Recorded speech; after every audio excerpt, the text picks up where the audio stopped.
At one time in its history, the Catholic Church, they believe in it so strongly that they now deny the cup to the laity, because if it was accidentally spilled, it would be the blood of Christ being degraded and, on the ground and stuff. So that's why in Catholicism they only give the person the bread, because they're afraid that this cup will fill with the blood could spill, and then that would be actual blood of Jesus that would be being spilled, and that's why they deny it to the laity. Remember when we talked about the Nicolaitans 3 weeks ago? This was another division in people's mind between the clergy and the laity, because now only the clergy drank from the cup. Okay? So again, it was a further demarcation between the laity and the clergy within the church.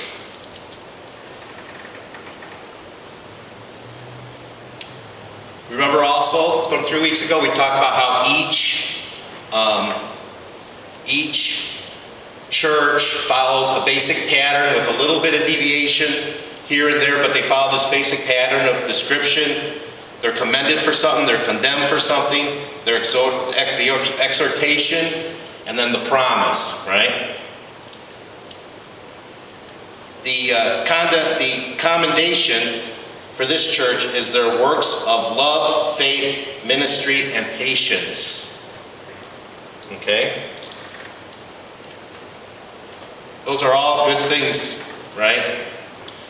And I think this verse shows us that, we believe as Christians that we're saved by grace alone, right? Works has nothing to do with our salvation, all right? But here it shows, I think, that God does recognize our works. Even though they have nothing to do with our salvation, God does pay attention to what we do, Here, these specific works are mention of love, faith, ministry, and patience. I'm pretty good in all of them except the last one. I am a very impatient guy, even though Sharon would probably argue with that. No? Okay, the condemnation is the condemnation of Jezebel. Okay? Now here you get into hotly debated topic among Bible interpreters. Was Jezebel a literal person in this church that was causing problems?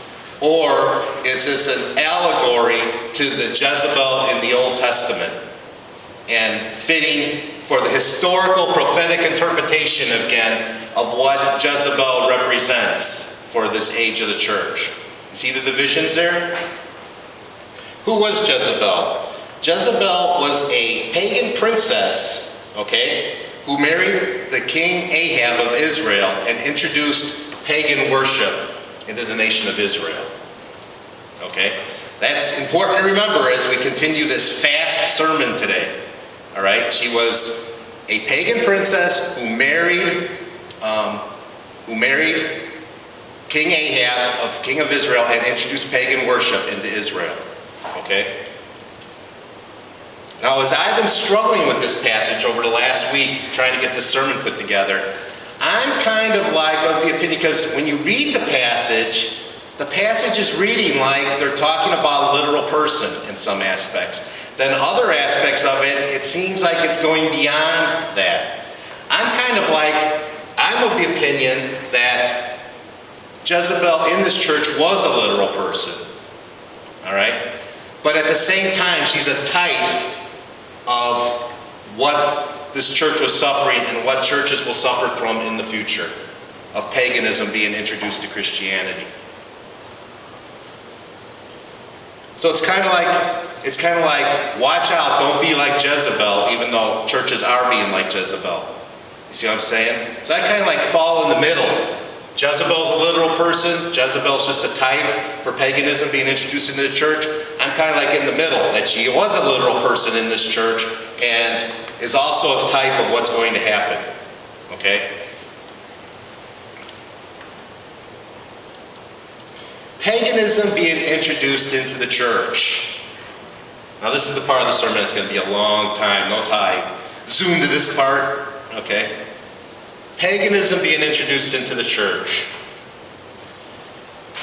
As I look around, it makes me sick to see what passes as Christianity today. I saw an interview with Sean Hannity interviewing Rick Warren. Rick Warren's the pastor who wrote The Purpose-Driven Life.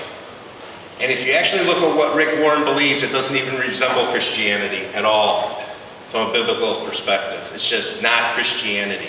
But it's accepted. Remember we talked about false teachers. Cliff talked the last couple weeks in his sermons while I was away about false doctrines being introduced into the church. And we tolerate it. We really do. Instead of standing up and fighting it, we kind of like it's easier just to like, well, that's not us. But at the same time, we have to realize that that's what the overall world sees.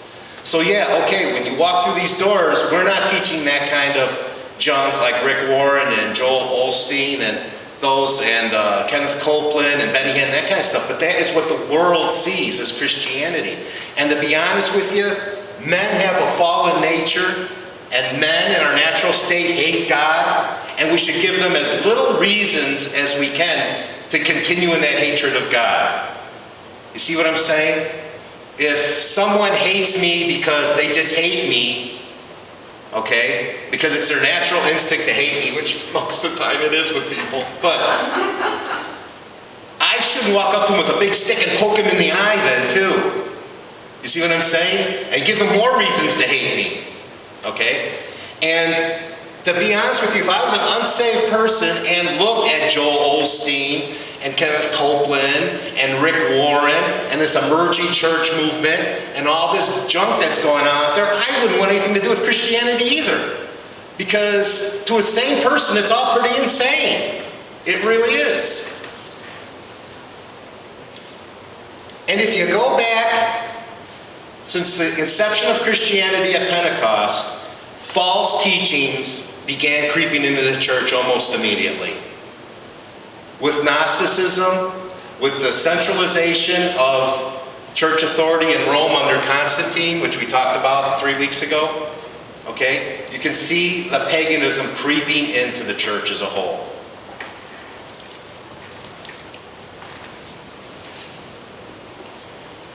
Just a list of some of the things that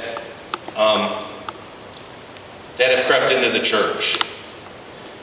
Justification by works. Okay? Now, we believe the Bible teaching of, the scriptural teaching of justification by grace, right? Justification by grace through faith, all right? Sometimes it's even hard for us to separate that concept from a justification by works. We, as fallen human beings, want to feel that we have worth and we have something to do with our justification before God. We just want to, you know. Hey, if this gift is free, it must not be worth anything. Isn't that the American concept? If something's free, it must not be any good. It's too good to be true, right? Isn't that something that scam artists prey on with people?